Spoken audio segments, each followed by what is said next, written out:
In this video, I'll show you how to connect Supabase to Lovable. First, open your web browser and sign into both your Lovable and Supabase accounts. If you haven't created a Supabase project yet, create one before continuing. Next, open your project in Lovable. Click the Supabase button or open the Integration section, depending on your version of Lovable. Select the option to connect a Supabase project. Now, follow the prompts to authorize the connection. If you're asked to sign into Supabase, choose your account and grant Lovable permission to access your projects.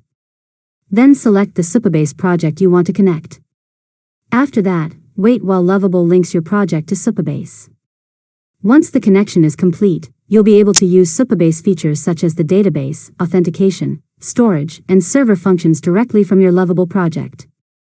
Finally, test the connection by creating a simple feature that reads or writes data to your Supabase database.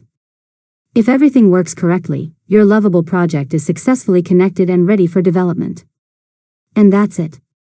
You've successfully learned how to connect Supabase to Lovable.